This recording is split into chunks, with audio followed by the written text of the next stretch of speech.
Twelfth में उमंग Sharma. Friends, आज के वीडियो में हम पढ़ेंगे आपकी बिजनेस स्टडीज़ का 12वां अध्याय उपभोक्ता संरक्षण। इंग्लिश मीडियम का ये चैप्टर ऑलरेडी अपलोडेड है, आप वहाँ से देख सकते हैं। आज हम बच्चों की स्पेशल डिमांड पर कि हिंदी मीडियम का कंटेंट नहीं मिल रहा है, तो उसमें आज हम इस चैप्टर को हिंदी में पढ़ेंगे। हम सिर्फ उन टॉपिक्स को पढ़ेंगे जो आपके टर्म 2 में आएंगे। एक बार जल्दी से हम देख लेते हैं कि कौन कौन से इस चैप्टर में ऐसे टॉपिक्स हैं जो कि आपके टर्म 2 में आएंगे। दूसरी चीज़, मैं आप हिंदी मीडियम वाले बच्चों से खासकर ये बात कहना चाहूँगी कि इंग्लिश मीडियम वाले बच्चों को भी मैं हमेशा कहती हूँ, आपको कोई भी प्रॉब्लम है ना, आप डिस्कस करो, बताओ हमें, हम आपस में समझेंगे। मैं आपको ज़रूर समझाऊंगी। मैं समझती हूँ कि हिंदी मीडियम का कंटेंट आसानी से चैनल पर अवेलेबल नहीं है। चलिए देख लेते हैं एक बार। ये जो आपको स्क्रीन दिख रही है, ये वाले जो आपको टॉपिक्स दिख रहे हैं, ये सारे आपके वो टॉपिक हैं जो कि आपके इस बार टर्म 2 में आएंगे। एक एक करके हम इन सारे टॉपिक्स को हिंदी में देखेंगे, ठीक है। ये जो आपको स्क्रीन दिख रही है, ये एनसीईआरटी की बुक है। अगर आपके पास एनसीईआरटी की बुक है तो बहुत अच्छी बात है, अगर नहीं भी है तो आप स्क्रीनशॉट ले सकते हैं। वीडियोस के आप अगर नोट्स बना रहे हैं तो बहुत अच्छी बात है, अदरवाइज़ आप वीडियो सेव करके रख लो, आपको बहुत ज़्यादा हेल्प करेंगे। चलिए चैप्टर स्टार्ट करते हैं। सबसे पहले इस चैप्टर में आपको समझना होगा कि उपभोक्ता क्या होता है। देखो बच्चों, उपभोक्ता क्या होता है? हर व्यक्ति किसी ना किसी रूप में, हर व्यक्ति व्यवसाय किसी ना किसी रूप में किसी ना किसी के लिए उपभोक्ता है। जैसे अगर मैं आपको एक उदाहरण के साथ समझाऊं तो एक होता है फुटकर व्यापारी, ठीक है, एक होता है थोक व्यापारी। तो जो व्यापारी, फुटकर व्यापारी किससे सामान खरीद रहा है? थोक व्यापारी से। तो थोक व्यापारी के लिए फुटकर व्यापारी क्या हो गया? उपभोक्ता हो गया। जो सामान कंज्यूम कर रहा है, जो सामान खरीद रहा है, उसको क्या बोलते हैं? उपभोक्ता। इसी तरीके से थोक व्यापारी को अगर देखें तो क्या थोक व्यापारी अपने घर में सामान बना रहा है? नहीं, वो सामान कहीं से खरीद रहा है, किसी फैक्ट्री से खरीद रहा है। ठीक है, तो फैक्ट्री वालों के लिए थोक व्यापारी क्या हो गया? एक उपभोक्ता हो गया, ठीक है। इस तरीके से अगर हम देखें तो ये एक चेन है जहां हर कोई एक उपभोक्ता है, कोई किसी ना किसी से सामान खरीद रहा होता है। अब आ जाते हैं उस टॉपिक पर जो कि आपका इस बार टर्म 2 में आएगा। टर्म 2 में आने के लिए सबसे पहला टॉपिक जो आपके सिलेबस में दिया गया है वो कौन सा है? उपभोक्ता संरक्षण अधिनियम 2019। देखो, उपभोक्ता यानी जो कंज्यूमर है, जो उपभोक्ता है, हो ये रहा था कि उसके साथ कुछ धोखाधड़ी हो रही थी। आपको धोखाधड़ी से बचाने के लिए एक अधिनियम बनाया गया, एक एक्ट बनाया गया। क्या बनाया गया? 2019। यहाँ से पढ़ते हैं क्या है? उपभोक्ता संरक्षण अधिनियम 2019 उपभोक्ताओं की शिकायत तथा त्वरित और सस्ते तरीके से निवारण करके उनके हितों की रक्षा करने और बढ़ावा देने का प्रयास करता है। आपके हित की रक्षा करने के लिए, आपके साथ कोई धोखाधड़ी ना हो, आपको सामान उसी रेट पर मिले, उसी दाम पर मिले जो कि उसका दाम है। बहुत ज़्यादा कोई सामान बहुत ज़्यादा दाम में तो नहीं बेच रहा है, या फिर आपको कोई ख़राब प्रोडक्ट तो नहीं दिया जा रहा है, कोई ऐसा प्रोडक्ट, कोई ऐसा उत्पादन जो कि आपके स्वास्थ्य को नुकसान पहुंचा सकता है। इस तरह काफ़ी सारी चीज़ें हैं इस एक्ट के अंदर जो कि हम पढ़ेंगे। उस सब की रक्षा के लिए क्या बनाया गया है? उपभोक्ता संरक्षण अधिनियम 2019। यह सभी प्रकार के व्यवसायों पर लागू होता है, जैसे चाहे एक निर्माता हो या अनेक व्यापारी, और चाहे ई कॉमर्स फर्मों सहित माल की आपूर्ति करने वाला हो या सेवाएं देने वाला हो, ठीक है। इसके बाद मुझे लगता है अब आप समझ गए होंगे कि बेसिक आपको समझ में आना चाहिए कि उपभोक्ता संरक्षण अधिनियम 2019 सिर्फ किस लिए बनाया गया? उपभोक्ताओं के हितों की रक्षा करने के लिए, ठीक है। आगे बढ़ते हैं। इसके बाद में उपभोक्ता कौन होता है ये मैं अभी आपको बता चुकी हूँ, ये वैसे आपके इस बस सिलेबस में भी नहीं है। इसके बाद जो एक इम्पॉर्टेंट टॉपिक है आपके यहाँ पे, वो है उपभोक्ता अधिकार। उपभोक्ताओं के क्या क्या अधिकार होते हैं? उपभोक्ताओं का पहला अधिकार होता है सुरक्षा का अधिकार। आपका अधिकार है, हमारा अधिकार है कि हमें जो वस्तुएं मिल रही हैं, मतलब वो पूरे तरीके से सुरक्षित होनी चाहिए। इस अधिकार के अंदर बिजली के जो उपकरण हैं उनको बताया गया है। एक बार पढ़ लेते हैं, पढ़िए आप इसको। क्या लिखा है? उपभोक्ताओं को, एक सेकेंड, हाँ, उपभोक्ताओं को उन वस्तुओं और सेवाओं के प्रति सुरक्षित होने का अधिकार है जो जीवन, स्वास्थ्य और संपत्ति के लिए खतरनाक है। उदाहरण के लिए बिजली के उपकरण जो घटिया उत्पादकों के साथ निर्मित किए गए हैं या सुरक्षा मानदंडों के अनुरूप नहीं है, उनमें गंभीर चोट लग सकती है। इस प्रकार उपभोक्ताओं को शिक्षित किया जाता है कि वे बिजली के उपकरणों का उपयोग करें जो ISI चिन्हित हैं, क्योंकि ऐसे उपकरण उत्पादकों की गुणवत्ता की विशेष विवरणों में पूरा करने में आश्वासन होगा। समझ में आया? पहला आपका है क्या? सुरक्षा का अधिकार। सुरक्षा के अधिकार में क्या है? इस तरीके के आप लोग हमें शिक्षित किया जाता है, हमें एक प्रशिक्षण दिया जाता है, एक ट्रेनिंग दी जाती है कि हमें बताया जाता है कि आप ऐसा ही सामान खरीदें, बिजली के वो उपकरण खरीदें जो ISI वाले चिन्ह उस पे हो, निशान हो, आप वही वाले प्रोडक्ट खरीदें। ऐसा ना हो कि आपने फ्रिज खोला और उसका ब्लास्ट हो गया तो आपको वो कुछ नुकसान पहुंचा दे। ठीक है। इसके बाद में आगे दूसरा जो हमारा अधिकार है वो सूचित किए जाने का अधिकार। सूचित किए जाने का अधिकार क्या होता है? उपभोक्ताओं को उस उत्पादन के बारे में पूरी जानकारी पाने का अधिकार है जिसे वह खरीदने का इरादा रखता है।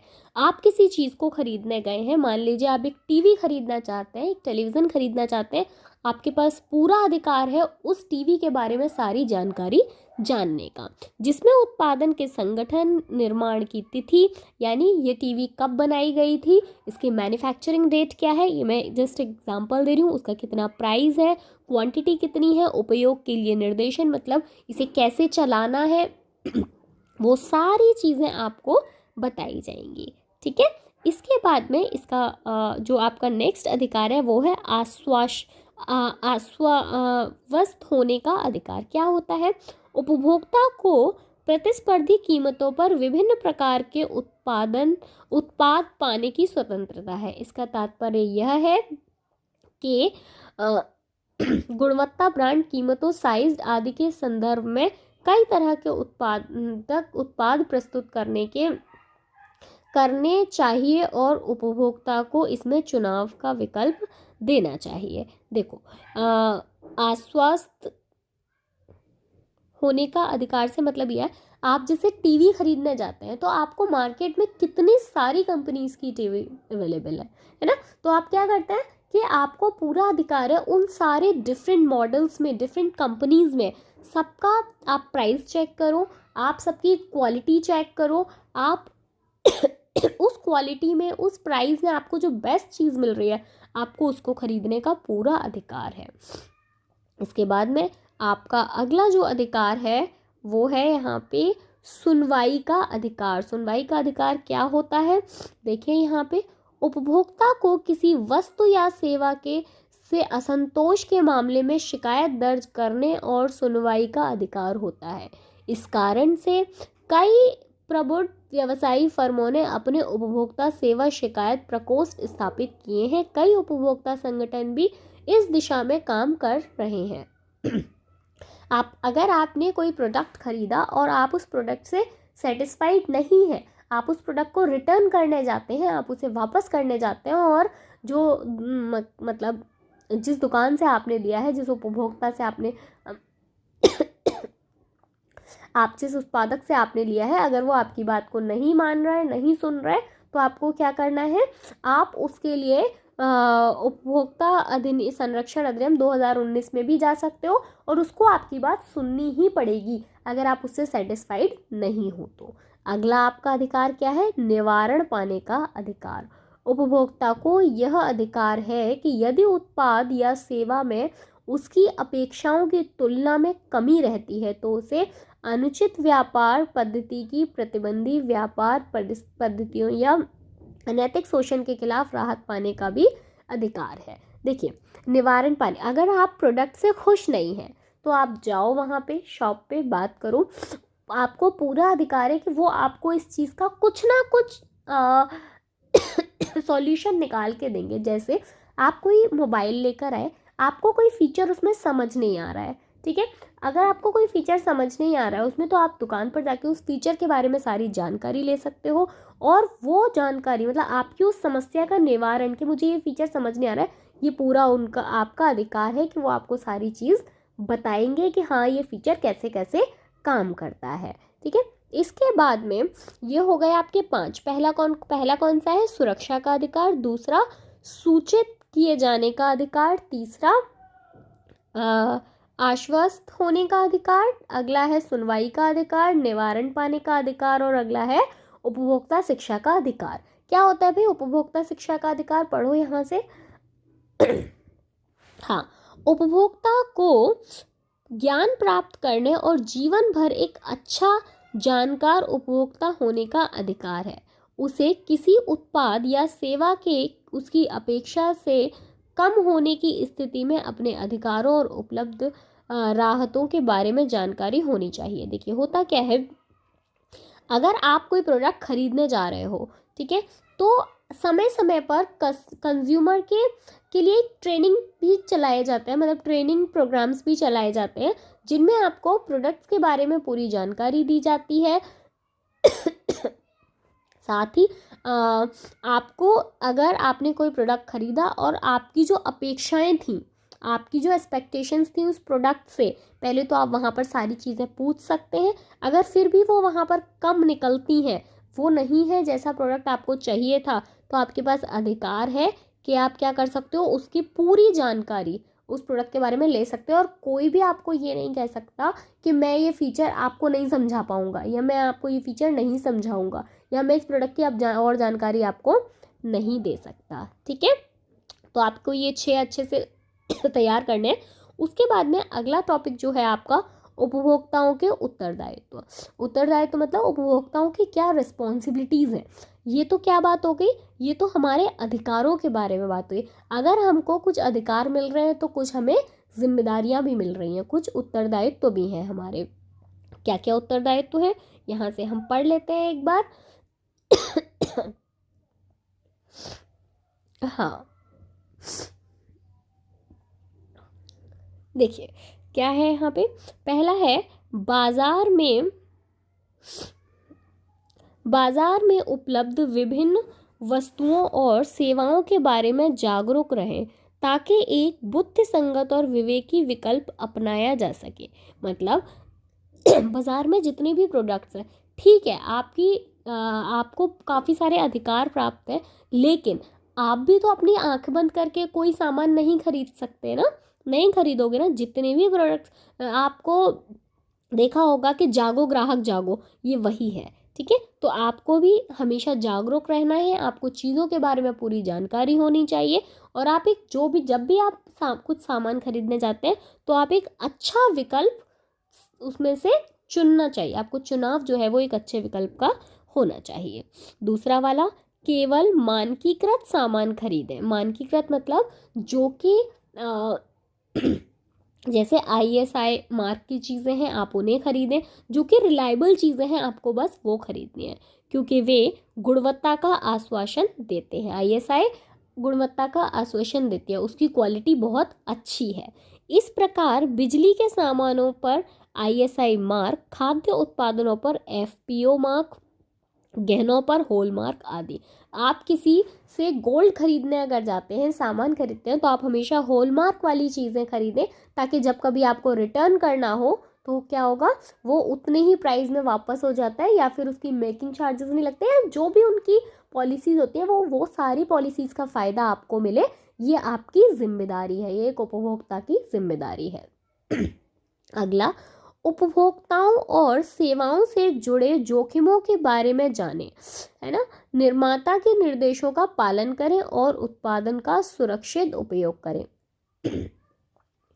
आपको पता होना चाहिए उत्पाद, मतलब जो भी आप सामान खरीद रहे हैं, उत्पाद और सेवाओं से जुड़े जोखिम, क्योंकि जब भी आप कोई पॉलिसी लेते हैं, जब कोई आप सामान खरीदते हो, उसमें कुछ टर्म एंड कंडीशंस भी लिखे होते हैं।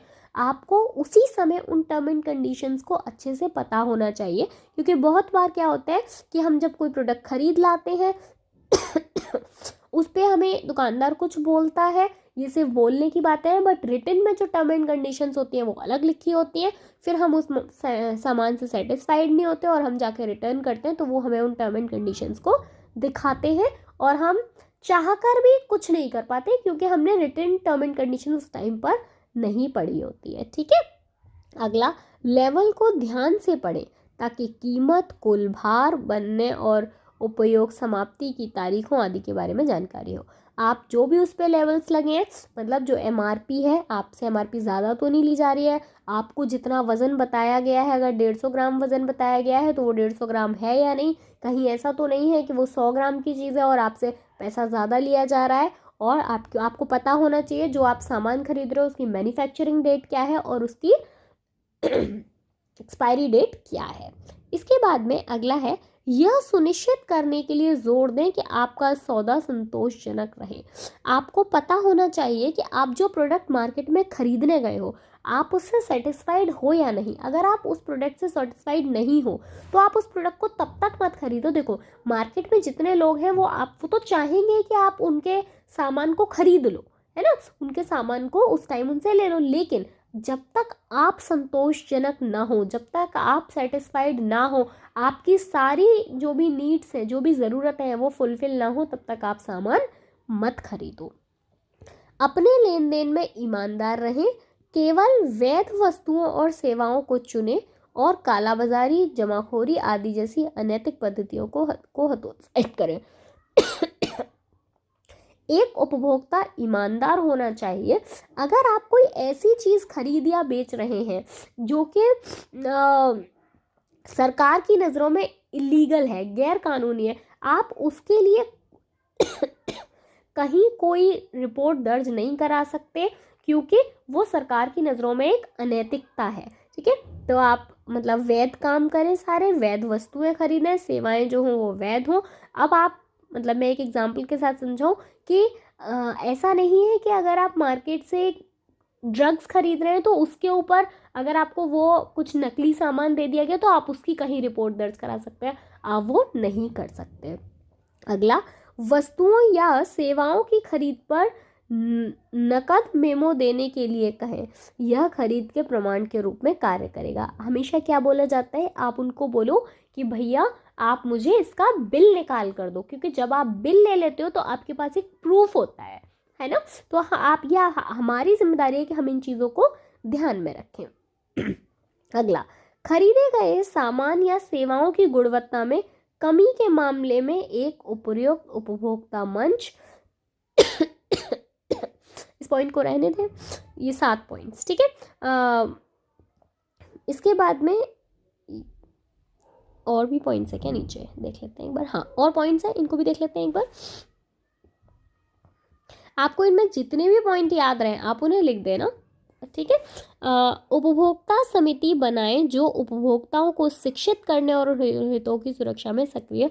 देखो, हमेशा वो कहते हैं ना, जागो ग्राहक जागो वाला, वही है ये।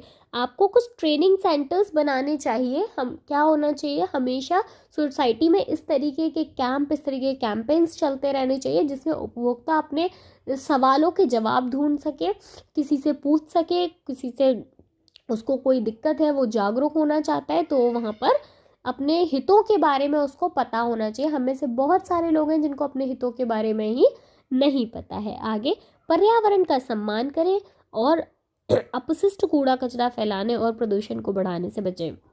कंज्यूमर का एक बहुत ही बड़ा उत्तरदायित्व होता है कि हमें हमेशा पर्यावरण को साफ सुथरा रखना चाहिए और जो भी कचरा फैलाने वाली चीज़ें हैं, पॉलीथिन्स हैं या और भी इस तरीके की प्लास्टिक बॉटल्स हैं, हमें इस सब पे रोक लगानी चाहिए और इस सब से बचना चाहिए। तो हमने यहाँ पे कितने पॉइंट्स पढ़े हैं, हमने यहाँ पे 10 पॉइंट्स पढ़े हैं। अगर आपको इनमें से 7-8 भी लिख देते हो ना आप, तो इन 8 को आप बना कर लिख सकते हो, इसमें कुछ बहुत ज़्यादा नहीं है।